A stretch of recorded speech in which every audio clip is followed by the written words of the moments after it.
चैन न पावेला।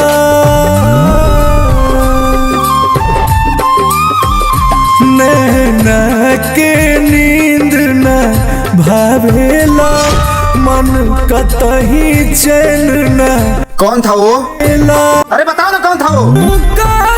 अच्छा नहीं बताओगी? आज की बात से हम दोनों का रिश्ता खत्म।